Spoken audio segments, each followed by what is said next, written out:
పోలీసులు ఇచ్చే third degree అంటే ఏంటి? థర్డ్ డిగ్రీ కంటే ముందు ఫస్ట్ అలాగే సెకండ్ డిగ్రీ గురించి తెలియాలి. ఫస్ట్ డిగ్రీ అంటే అరెస్ట్ చేయడం, అలాగే సెకండ్ డిగ్రీ అంటే జైల్లో వేయటం. నేరస్తుల నుండి సమాచారం లాగడానికి శారీరకంగా, మానసికంగా హింసించడాన్ని థర్డ్ డిగ్రీ అంటారు. కొన్నిసార్లు అమాయకుల మీద కూడా నేరం ఒప్పించడానికి ఇలాంటివి చేస్తారు. అయితే ఇందులో కొన్ని పద్ధతులు ఉంటాయి. అవి చాలా ఘోరంగా ఉంటాయి.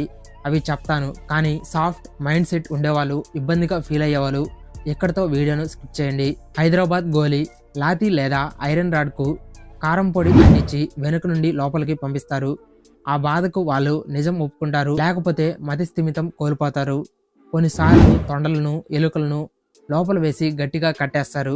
అవి లోపల కొరుకుతూ ఉంటాయి. ఆ బాధను తట్టుకోలేక వాళ్ళు నిజాలు చెప్తారు. బాంబే కట్, ఒక వ్యక్తి కాళ్ళు చేతులు వెనక్కి కట్టేసి లాఠీ లేదా రాడ్డుతో కొడతారు.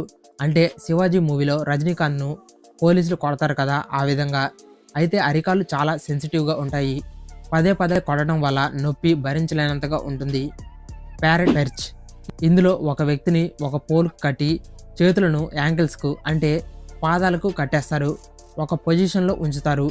ఈ విధంగా ఎక్కువసేపు ఉండటం వల్ల భుజం, మోకాలు, తుంటి, కీళ్ళు విపరీతంగా స్ట్రెస్కు గురవుతుంటాయి. అలాగే కొన్ని ఎముకలు డిస్లోకేట్ అవుతాయి. రోలింగ్ టెక్నిక్, ఇందులో ఒక వ్యక్తిని సిలిండ్రికల్ షేప్లో ఉండే చెక్క రాడ్ మీద ఉంచి దాన్ని రోల్ చేస్తూ ఉంటారు. దానివల్ల తొడలు, చెస్ట్, వెనుక భాగం, చేతులు ఇవి దానితో రాసుకొని విపరీతమైన నొప్పిని క్రియేట్ చేస్తాయి. స్లీప్ డిరైవేషన్, ఈ మెథడ్లో అసలు నిద్రపోనివ్వరు. ప్రకాశవంతమైన లైట్స్, శబ్దాలు, కొంచెం పడుకుంటే కొట్టి లేపుతారు. ఎక్కువసేపు నిద్రపోకపోతే శారీరకంగా, మానసికంగా బలహీనంగా మారతారు. అలాగే మానసికంగా చాలా స్ట్రెస్కి గురవుతారు. నిజాలు కూడా చెప్పాల్సి వస్తుంది. ఇంకా చాలా టార్చర్ మెథడ్స్ ఉన్నాయి. అందులో వీటిని ఎక్కువగా ఉపయోగిస్తుంటారు.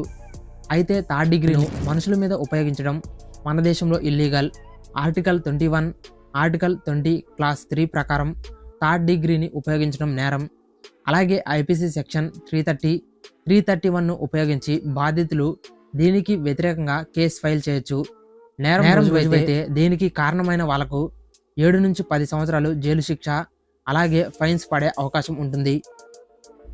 ఈ వీడియో మీకు నచ్చితే లైక్ చేసి షేర్ చేయండి. నచ్చకపోతే డిస్లైక్ చేయండి. అలాగే నా ఛానల్ను సబ్స్క్రైబ్ చేసుకోండి.